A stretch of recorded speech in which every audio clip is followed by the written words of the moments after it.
We're up to lesson number 7 for chapter 3, and this is the first of a couple of videos where we're going to take a closer look at the calculations for collisions. Today the calculations will be for one-dimensional collisions only, and then the remaining video, there's one video for like lessons 8 and 9 that deals with two-dimensional collisions. But these ones today will be all one-dimensional collisions. One of the things I can tell you for both today and for the next lesson, that momentum is conserved in every collision every time. Okay, so momentum overall, the total is constant, and we're going to use that every single time as we dive into a collision calculation. So always, always, always start your work with a momentum conservation calculation. I like to say that as far as collisions go, momentum is your friend. So if you're doing a physics story and you see that word collision, as soon as you see that, you should be saying, oh, I've got to go and use momentum in this story. It's going to be the first thing that I should do. Just kind of dividing collisions up into a couple of categories. We can divide them up whether they're one or two dimensional. We can also divide them up based on whether they're what we call elastic or inelastic. And so let's just get that vocabulary out of the way before we take a closer look at the calculations for the collisions. So an elastic collision, that's a collision where after you've done your work with momentum, and then you go and examine the amount of kinetic energy in the story, you'll find that the total kinetic energy has not diminished. It's conserved. We haven't lost any to heat or to sound. Okay, so there's no heat or sound generated in these collisions. A lot of people get a little mixed up with elastic and inelastic. They mix that issue up with whether or not the objects stick together in the collision. Be so careful with that. What I can tell you is that in an elastic collision, the objects themselves will never stick together. And you might think, oh, okay, well, they don't stick, it's elastic. If they stick, it's inelastic. It doesn't quite work that way. The definition really for elastic is that there's no heat or sound generated and the kinetic energy is conserved. But I do promise you that you will never find them sticking together, okay, in an elastic collision. Now, in contrast, let's look at the inelastic collision where some of the kinetic energy, sometimes all, but some of the kinetic energy is converted into heat. For these collisions, you got to be so careful. They may or may not stick together. So you can have an inelastic collision and they don't stick together, or you might have an inelastic collision where they do stick together. If they do stick together, another phrase you might hear people say is, oh, it's completely inelastic. It's about as bad as it gets. I guess where I'm going with this stickiness business is this. If you look at a collision and you notice that they do not stick together, well, you don't know anything. It could be elastic or inelastic, right, if they don't stick together. So you'd have to do some momentum calculations first, and then you can go and start checking out the energy. Okay, today we're only going to do one-dimensional collisions. We know that momentum is going to be constant. Right, we've already kind of got that written down earlier. Let's go and look at just some one-dimensional collisions and see what's happening. I want to start off by looking at some inelastic one-dimensional collisions. So for the first couple examples we're going to see when we're done a little bit of the kinetic energy being converted off into heat and sound. And so here's the first collision. Imagine there are these two objects. One of them is 20 kilograms, the other is 40. And the 20 is overtaking the 40 in a nice, beautiful straight line. Okay, it's overtaking it at 8 meters per second compared to the 2 meters per second. It's like 6 meters per second of closure. Afterwards, I'm going to give you a little bit of a clue for what's going on. Let's say that somebody noticed the 20 kilogram object has slowed down to 3 meters per second. And we're wondering, well, what would the 40 be doing if that was the case? Okay, well, let's go and take a look. First thing I'm going to do is conservation of momentum. Even if somebody was asking me, oh, is it elastic? Is there a lot of heat? I would say, give me a minute. It's a collision. Momentum is my friend, so I'm going to go here first. If any of these objects were going backwards, I would be super careful about putting negatives in for velocities, but none of them are here. They're all going to the right. And these little calculations, these products, they're just me finding the momentum. I'm just going mv, mv, mv every single time. So a mass of 20 times a speed of 8. Mass of 40 times that velocity of 2. and I can find the total momentum before, and I have to get the same total afterwards. So the two momentums before are 160 and 80 for a total of 240. There must be 240 kilogram meters per second of momentum afterwards. It must be. That one object has already got 60, so the arithmetic says the other one's got to have 180. Divide and you're there. The only way that we can have conservation of momentum, that momentum can be constant in total, is if the final velocity for that second object is 4.5 meters per second. So we go to momentum first because it is such a nice equation. It never fails. It's always going to be true, and we can learn what that final speed's going to be. So they don't stick together, right? One's going at 3 and one's going at 4.5. You know, is it elastic or not? I don't know. I'd have to check the kinetic energy. Well, you might look and go, well, it's in the inelastic section in our notes. Yes, okay, you got me. But we really should go and check the kinetic energy totals now to see if we've lost anything. So we've already done the momentum calculation. Now we can go and do this. Before they touch, the total kinetic energy initially, right, as a total, ends up being 720 joules, right? There's kinetic energy in both of those objects. One of them there, what do we have? 640 joules in one of them and like 80 joules in the other, right? Grand total of 720. Afterwards, we take the two objects, add up their kinetic energies, and the total's down a bit. It's down to 495. So we've lost, 225 joules of kinetic energy. It's not totally gone. Energy's conserved. It's just been converted into heat. So because we've actually made some heat, or some sound, or both, this is not an elastic collision. We could say that momentum was conserved. It always will be. I guess you could say, in a very loose sense, energy is conserved, because that would include heat, but not kinetic energy. Kinetic energy is not conserved here. It went from 720 down to 495. Okay? But notice how we're checking the energies after we've done our work with momentum, because momentum is your friend. Okay, the next question. So still the same section in our notes, right? You don't need to rewrite that. Same section in our notes. Let's try another one out. We've got two railroad cars, and one of them has come down a hill, and it's now going very fast. It's going 13.5 meters per second, and they're going to couple together like railroad cars do. They're unequal masses. The moving one is 60, and the small one is 40. And we're going to try to find the height that they go before they finally stop. This is a classic question. It has also got a classic error that a lot of students will accidentally trap themselves into. And what they do is they start looking at energy too soon. They're like, oh, I'll just do conservation of energy. And I'll say that the kinetic energy for this first cart is going to get converted into potential energy for both carts. And the idea of conservation energy is good, but you'd be omitting the fact that there's going to be some heat that's given off when they stick together. And so you don't know how much heat there is, so you can't find how high they're going to go with just energy. So don't do this, right? That's a trap. This idea of saying, oh, the 1/2 mv squared is equal to the mgh. Don't do that. Instead, let's go and look at the intermediate stage. What about after they've coupled together, but they haven't gone up the hill yet? They'll be at some lower velocity. I'll call that V2. And a whole bunch of heat will have come off in that collision. Well, the beautiful thing about conservation of momentum for collisions is it does not care if there's heat given off or not. So we can just use momentum to find out conservation momentum, to find out how fast that 100 kilogram train of cars is going.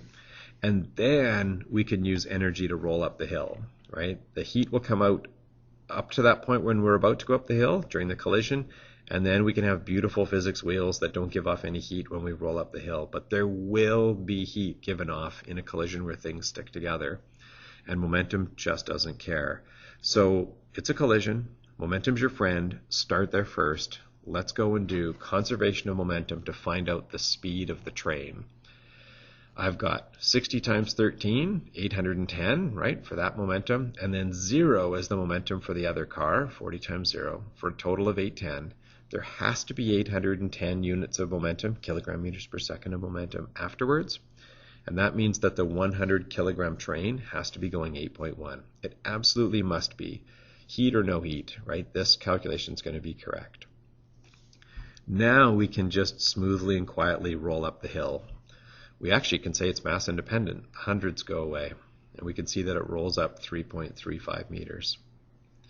So definitely use momentum to get through that collision part, and then you can use energy later on. But momentum is your friend for any collision, so definitely do that first. Okay, last part of this lesson. Let's do an elastic collision where we're not going to have any heat. So if we were to sum up, if we were to add up all of the initial kinetic energies, we will find we get the same total when we sum up all of the final kinetic energies. We're not going to tolerate any heat loss on this story. That means that you're going to have an extra math fact to throw in there, so I can actually, as your teacher, hide one more thing from you. So here's the story. Got these two objects, a 4 kilogram ball and a 3 kilogram ball, and they're going to collide, and I'm going to offer to you that it will be an elastic collision. So I'll give you that. They're colliding head on. One's going forward at 8, the other one is going backwards at 2. We will have to be so careful about that backwards velocity when we do our momentum calculation. But I'm not going to tell you about either speed afterwards, and you're going to have to find them both. And so here's what I would do. First of all, it's a collision, right? It says right here, they collide. Momentum is your friend, so go to momentum first. So let's see what we can do with this idea of adding up the momentums before and after the collision for ball A and ball B, and just insisting that the sum be the same. Throwing in the numbers, I get to here 4 times a positive 8, okay, 32 units of momentum there, and then 3 times a negative 2, negative 6 kilogram meters per second for that one. Have to put the negative in. Momentum is your best friend for collisions, but it's picky. It's a vector. It wants to know which way things are going. Afterwards, got the 2 velocities there. I don't know what they are. And only out of laziness, instead of writing VAF, I'm just going to write A, okay, just because I'm a bit lazy. And instead of writing VBF, I'm just going to write B. So for me, these A's and B's, those are velocities after the collision. I'm going to tidy this up as much as I can. You know, the 2 momentums add up to a total of 26. I have to get 26 afterwards, but right now that's just 4A plus 3B. I'm going to pick one of these velocities and isolate it. I actually want to go with the A, because in the last step when I divide by 4, it'll look really nice. I won't have any repeating decimals that go off forever. So momentum, being my best friend for collisions, gets me to here. The velocity for A is equal to 6.5 minus 0.75 times the velocity for B, and then I'm stuck. It's underdetermined. I can't do any more with it. So now it's time to take a look at energy. If you want to tell me that it's an elastic collision, then I know that the total kinetic energy before and after is the same. So here goes. I'm going to lay this down and say there's no heat. So the 2 totals must be the same. And remember, I'm looking for VAF and VBF. I'm looking for those things, which I've just called A and B. Okay, substituting some values in. Okay, I've already got that. I'm going to get this. I've canceled off the 1/2s. They were everywhere. They were in every single term. And so I just doubled everything.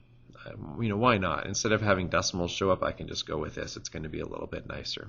Okay, but so it started off being energy. It's now doubled the energy on both sides, and that's okay. I did not put in the negative 2, right? Energy doesn't care that it's going backwards, so just leave it out. And I get this 268 is equal to 4A squared plus 3B squared. Also underdetermined, it's got too many unknowns. But I have an expression that I can drop in for one of these from this previous page, from back here. This stuff in red is just as good as velocity A.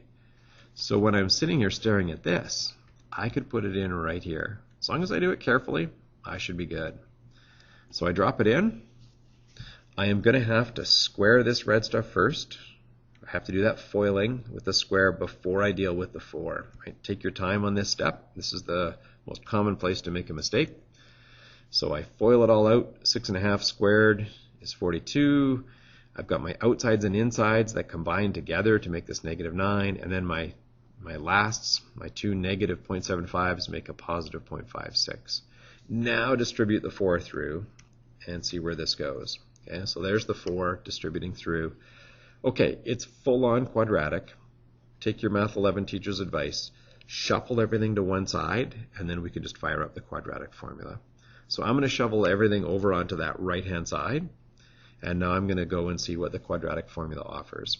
What's interesting is it's going to give me two values, and you might think, of course, there are the two different objects.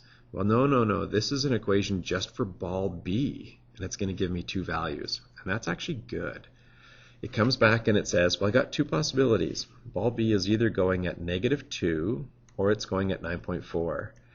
The -2 is the before the collision value, right? It's the initial velocity for ball B. That confirms that we have done this correctly. You should for sure see the original velocity show up as one of your answers. And if you didn't, you have made an error, and it is most likely right here with the foiling. So double check for sure that you get that velocity there. And now we're going to proceed on and say that must be the right answer. That's B's velocity. And remember, this is a quick way that you can find ball A's velocity. So I'm going to take this 9 number and just insert it into that red stuff. So here it is, going into that red expression, and I can see what's happening. Ball A is going to go that fast. So I've got my final answers. Ball A is going backwards at 0.571 meters per second, and ball B is going to go forward at 9.43. Pretty intense calculation. We're going to do it once for practice on a worksheet, and then not again. It's probably the most intense thing we'll do in terms of the algebra for this chapter. I do want to just show you one more little bit of notes here, and I would suggest that you don't copy this down because it will be so simple that in the end we'll write down one sentence and be able to summarize it. But it's worth just seeing this next one. It's the same story, but I've changed it so that both of the objects have the same mass to them. They're both 4 kilograms. And again, don't copy this. Just watch for a second as I just race through this. So the first thing I would do is momentum and say, okay, can I tidy that up and solve for one of those variables? Sure, it's actually symmetric. Solve for whichever one you want. I'll solve for A. So A is 6 minus B. That's as far as momentum gets me. Then I would do energy. I would cancel the halves, and they're all 4 kilograms, so you can cancel the 4s too, right? Normally you can't cancel M's if it's like MA and MB, but if MA and MB are identical, sure, we can reduce them too. I'm not bothering to put the negative in, no need for energy. And I have this 68 is equal to A squared plus B squared, but I got a plan. I'm going to put that in for the A, and then just see what the quadratic does.